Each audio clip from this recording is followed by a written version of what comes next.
So Greg, what's up, man? It's good to meet you, brother. I appreciate your time. I know we've been planning to do this for like 2 months, and we finally got it done. I know.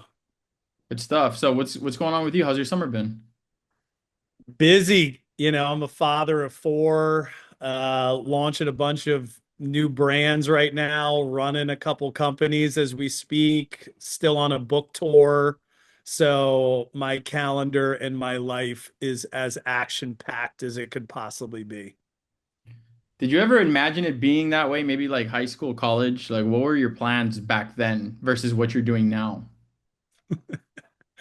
I think I just generally wanted to be quote unquote successful. I didn't know what that meant. My dad was in nonprofit work and my mom was a stay-at-home mom, and I went to public school. So I'm just like, I want to be successful. What does that mean? I have no idea. But then I went to college to play lacrosse, to a small private school that was pretty, it was expensive. So lots of wealthy people there. And that was the first place and the first time I was ever exposed to wealth. And so I got to see firsthand, you know, hedge fund managers and Hmm. real estate tycoons and family money. What does that look like generationally passed down? And so I just got really interested in interviewing a bunch of like my teammates' dads. Hmm. I just wanted to understand how they became successful. How did this happen? Is Yeah. this something that I can do? Do I have the capacity to do this? And so then I just was like, okay, yeah, I'm going to figure out how to do this. I don't know how, I don't know with what, but something is going to happen. What was the track you were on when you first got to the small private school?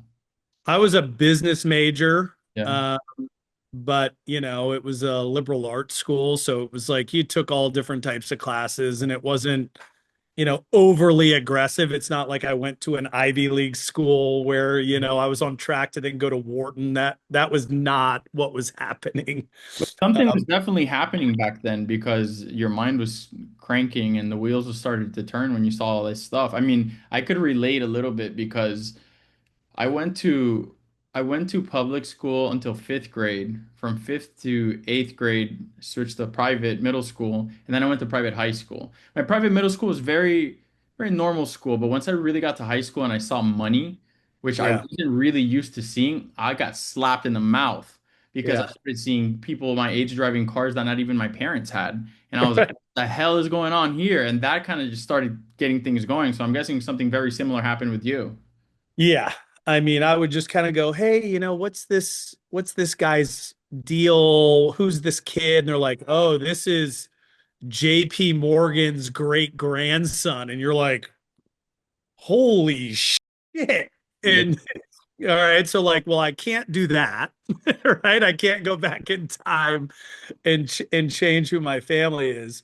And so, but every kind of dad that was at a tailgate after a lacrosse game, just I would just start asking questions, and I wanted to see if they were special. Like maybe they're geniuses, maybe they're all, Mark Zuckerberg who wrote a code or app or something, and A lot of the times they're not. well, I would say a majority of the time they Yeah. were not. They just kind of made a decision to be successful and then just started working at it. And so then after I graduated college, I just kept this interviewing process up, and I just started randomly cold calling, executives of companies to see if I could interview them because I wanted to figure out how they could be, or how they became successful, and could they teach me how to do it. Yeah. And so I ended up interviewing a bunch of really interesting guys. And, the long and short of it was just like understand something at its most fundamental level, do what's right, work hard, have kind of a belief system and a value system, and then just keep going no matter how hard it gets. And so that led me eventually to starting a company. And then, here I am Before you started the company, you did sales though, right? Like you would hit the phones all day. all day. That sucks ass, but it's like the best training for Yeah. somebody ever. Like it's freaking, there's nothing like it. I got so good at it and I made it, I made it a game. There was a point system that I created, and I created this system where if I got 20 points every day, which was 100 points in a week, I knew I was on track to be successful in some way, shape, or form. Yeah, math. And just so every day it was about productivity. It wasn't about activity, right? So I wasn't just spinning in a circle saying, look how busy I am. Did I get a point for making a call? Did I get a referral? Did I set a meeting? Did I go on a meeting? Actual KPIs, yeah. Right. Did I close a deal? And it didn't matter how I got to 20 points every day. I had to get to 20 points every day. I like that. How long did you spend doing that? So I graduated college in 2005, and then I started the salad dressing business in February of 2009. Fine, right? Yeah. Yep. So salad dressing, because this is where things got wacky, good wacky, right? Because growing a machine like that, it must be crazy, bro. You started a salad dressing company in 2009. Yep. I want to know two things. Well, I already know two things because I've looked into it, but I want the audience to hear. Number one, why salad dressing? And I love salad dressing. Okay, so I'm not questioning the validity of it. And number two, I want to know who was the first person you told and what they told you once you told them your idea. So why salad dressing, and who was the first person you told and what was their response? Well, every day at my lunch break from selling insurance, I would go home and I would stand on my head with a journal next to me, waiting for an epiphany. And and Right here. right. And one never really came, but I would go downstairs and I would make myself a big salad with this dressing that my mom would make for me Yeah. once a month in 2-liter bottles. And someone had broken into my house and stolen the dressing. And I tracked the person down, asked them to bring it back. But then in that moment, I just kind of had an epiphany. And I was like, this has never gotten old. Every tailgate that she has ever brought it to, everybody loved it. Nobody can recreate it. Bottled salad dressing sucks. I'm going to launch a salad dressing company. And Mm. so I called my wife and I told her the idea as like a pressure test. And, she, credit to her, was like, this is going to work. That's the best idea I've ever heard. And then I called my mom because I needed the recipe, and she said, that's the worst idea I've ever heard. Oh my This God. this is never gonna work. Both sides. Right. And so but I was so desperate Yeah. to try and do something that I go, worst case scenario, it fails. I don't get into any stores, nobody buys it. Best case scenario, it works. I didn't have an understanding to what degree it was going to work. But I was willing to take that risk. I was really young. I was 25, and I was Oh willing. yeah, that's young. Yep, and I Young. was willing to kind of lose my savings. And Yeah. if it failed at 25, it's like, who gives a Yeah. Tally it up on the board and roll over everything you learn into the next company. yeah. So, okay, so 2009 you start Tessemae, correct? Yep. Name. How do we come to the name? My mom's email address. So my dad is from Southern Ohio, Hmm. brought my mom, Teresa, to a wedding when they were dating. And Hmm. he was to his older brother, goes, hey, this is my girlfriend, Teresa. And he goes, not in these parts. It's not. She's Tessie Mae. And so then it was like this Oh my inside God. joke. Yeah. And then when email came out, she was Tessie Mae at AOL.com. Yo, that's hilarious, bro. That's a cute story, man. Yeah. Heartfelt story because it's something that's dear to you, your family, a story with your mom and your dad, your mom's recipe, somebody stole your. Yeah. Uh, that's interesting, bro. Good stuff. So 2009, you get started. Yep. You sold. 660 bottles in the first 5 days, is that right? Yeah. Yep. So how does that happen? You just start hitting the phones again?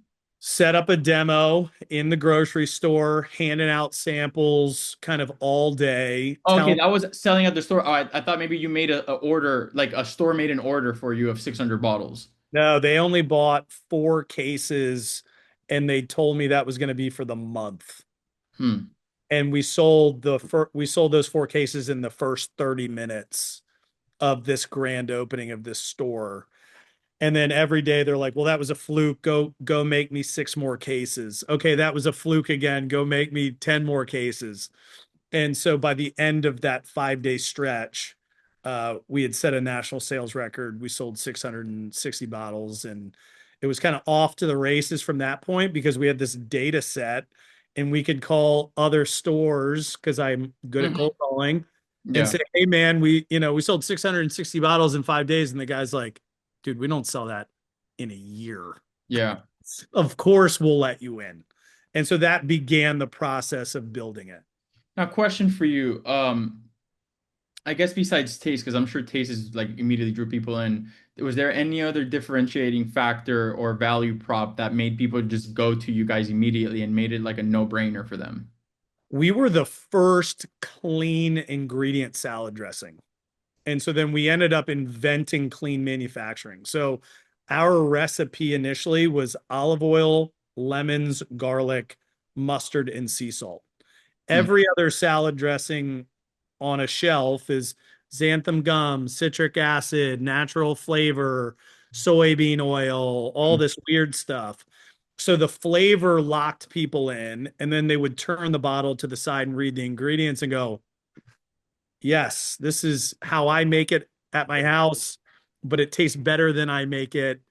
I'm going to buy it. And so that there were really no barriers to purchase. Everybody could say, yeah, this is better than I make it. This is actually more cost effective than if I bought those ingredients. I love the story. I love the flavor. I'm going to buy it. Okay, so in 2009, that's around the time the iPhone came out. I don't think Instagram was popping yet. Nope. Facebook, I don't know. Um, what was your marketing strategy outside of your hardcore sales skills? Like, were you doing anything at the time that even resembled social media? Was there any other type of marketing or maybe PR that really got you a big push? Facebook, we put everything on Facebook in the beginning. That's how people could kind of follow us. Yeah. We tried traditional PR a little bit later. So call it 2011 or 2012, somewhere in that range. Hmm.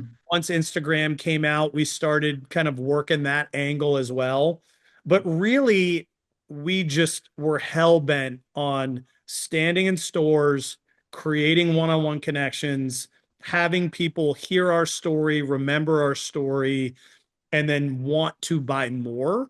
And so we just built out an entire in store demo marketing plan Okay. for every grocery store that we were in the United States. I love that. I love that. I've owned a marketing agency for the last 12 years and I got to design like a POS type like setup for actually a Colombian company. My family's Colombian, so it was a big one for me. And we designed lunch boxes.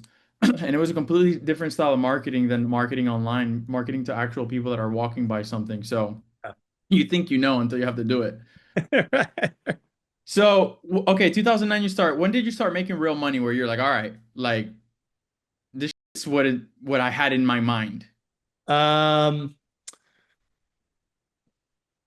Or are you Probably. going like balls to the wall, investing right back in and not even like Yeah, look we think never that way? really, yeah, it was all kind of like, yes, the revenue numbers were getting huge, but we also had to build our own manufacturing plants because no one had ever made clean salad dressing on a mass scale.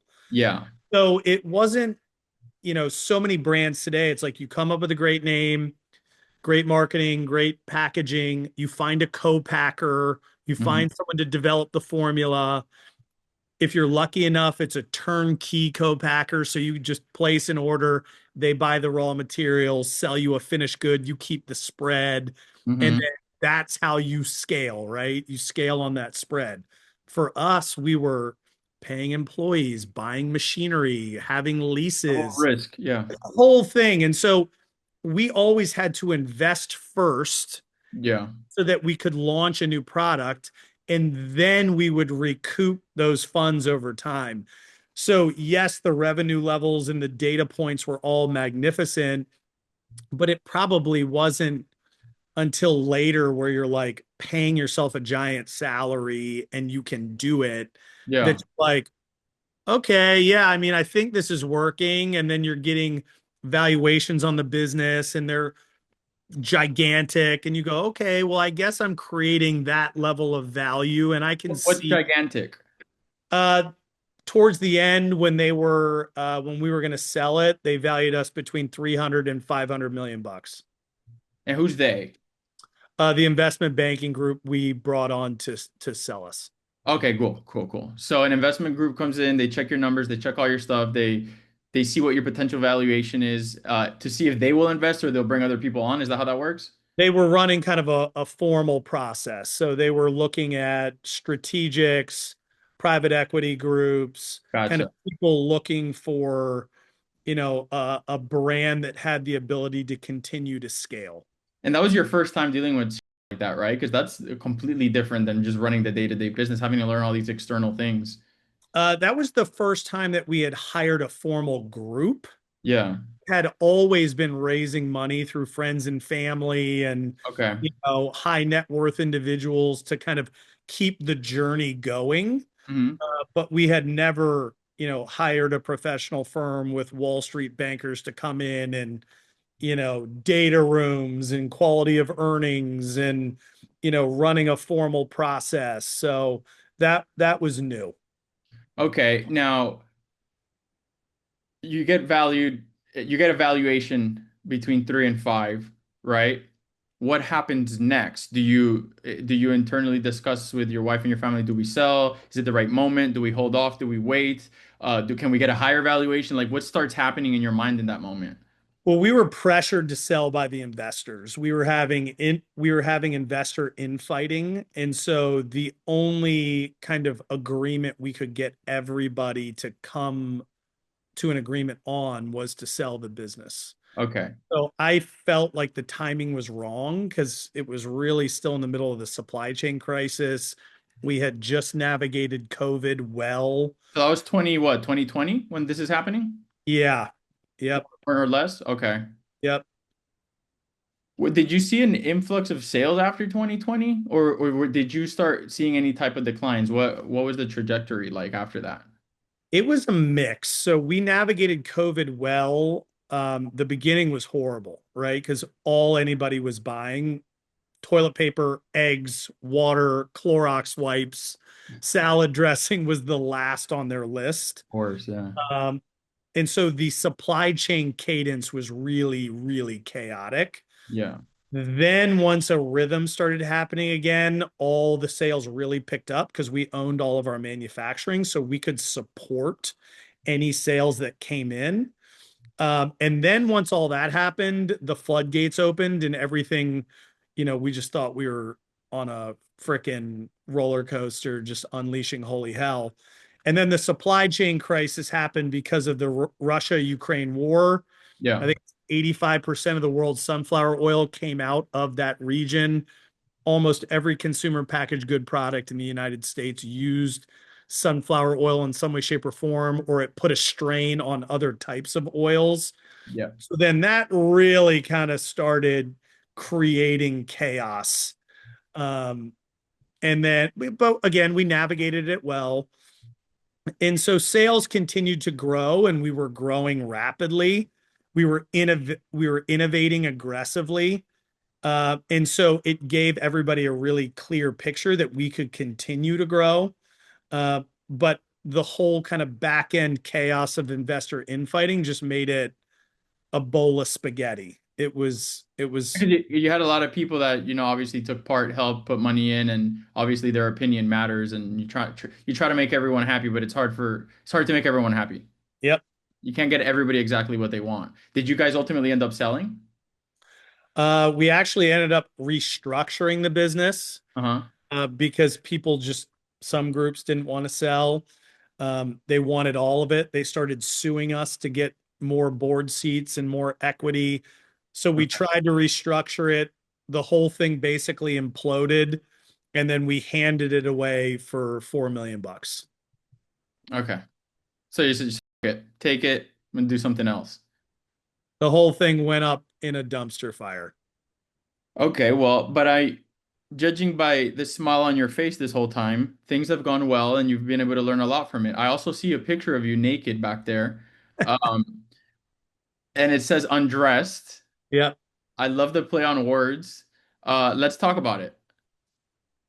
So as I Well, was sitting, almost naked, not naked. yeah, yeah, yeah, yeah. So as I was sitting there, just kind of reflecting on this 15-year journey, building the number one organic salad dressing brand in the country, and then the whole thing going up in flames, I hired a performance coach to help me think through what I was going to do next.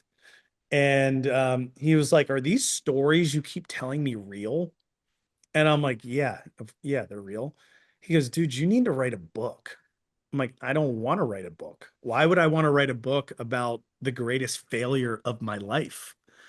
And he goes, "Because you have such an interesting perspective and you have so many insights that you can teach entrepreneurs that I just think it would be really beneficial for people."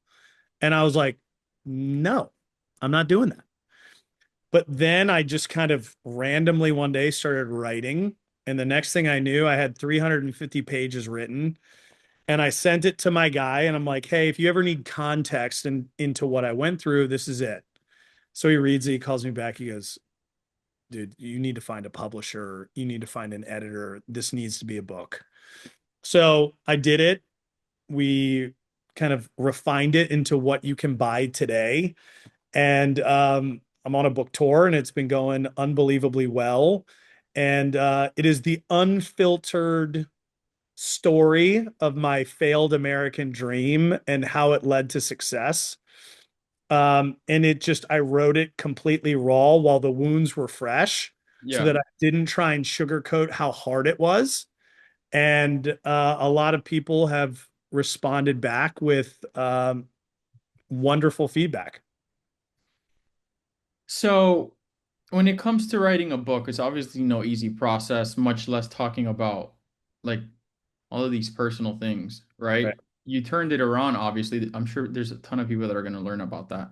Um, and I respect that a lot because it's vulnerable. It really is. And I also want to talk about the fact that like you're already a dad by this point, right? Yeah. Yeah. Okay, so like you have your company like going through all of those challenges and like lawsuits and that shit sucks, bro. Like sucks. Like how do you like keep your mind? I could tell you work out from like you jacked as fuck in your book. Besides working out, bro, like what kept you like here like all the way to be a dad and a husband and son and like come up with the next thing? Like what was that like? It was very intentional.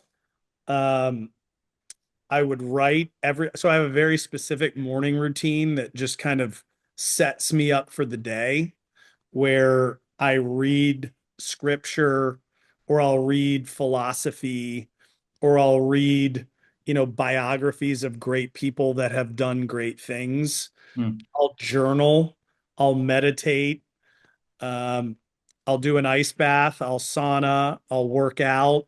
I spend time with my kids in the morning. And then all of that creates the perspective required to then go fight the good fight that day. Yeah. Because it's really easy to get down on yourself. And that is a slippery slope that is almost impossible to get out of once you begin that process. Yeah. It's rough.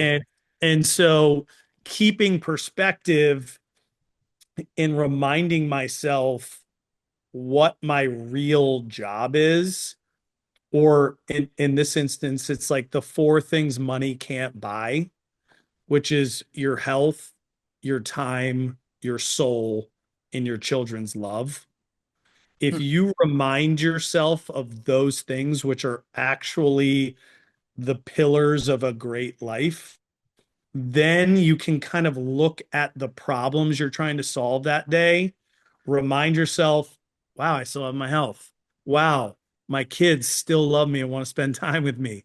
Wow, we still have a great life regardless of how hard it is in this moment. That allows you to continue throughout the day and lead by example, which I think, the two pillars of my leadership philosophy are leave things better than when you found them, lead by example. Yeah, You do those, things are going to be okay. agreed 1,000%. I took the common denominator there from a lot of conversations I've had with people on this podcast and family and just having your shit together mentally, you know? Whether you're religious, whether you meditate, whether you don't, whether you go for walks. Walks are really good, you know? But just like not always output, but also input. You know, Yep. that's very important because a lot of times, like, we'll spend the time talking, talking, talking, doing, doing, but we need also time to learn and also quiet time, you know, time to just like nothing and think and maybe have that epiphany that everybody's waiting on, you Yep. know? Yep. So, so that's around 2022. What is your next move after selling? So we in the sales process, we bought a produce business that, Also, you acquired another company through in that process. yep, That was and Altaresh. Ultra Fresh. And we then started immediately scaling that. And what is that business specifically? We make it's a master kitting process. So we basically make salads or dishes for grocery stores in exact proportions so that their employees can assemble them perfectly without food waste and all the ingredients are consistent. Hmm. So we were able to do that across all the Sam's Clubs in North America. We were able to do that currently with Costco and all the other basically major retailers in the country. I saw So, you got an award with Sam's Club for 2021 Supplier of the Year, right? yep, yep, Cool, man. yep. Just more validation and super cool that you guys honed in on making life easier for the staff and on waste, right? Because you made a product for them versus making a product for the end consumer, but it helps both. Right, Yeah, right. that's cool. That's Yeah. cool. So how did that come about in that process? Was that already something that you guys wanted to do, or is just something that came about in the process of the sale? We had been doing it as a subdivision to Tessemae's. Yeah. But when we were in the sales process, nobody cared about it. Nobody wanted to be a part of it because you're dealing with fresh food, you're dealing with refrigerated logistics, you're dealing with, millions of pounds of lettuce on an annual basis. And people that want to buy brands want to buy the brand. They don't want to buy potential food spoilage, out of a facility in California. So we structured a way for us to buy that so that the potential sale of the brand could be clean.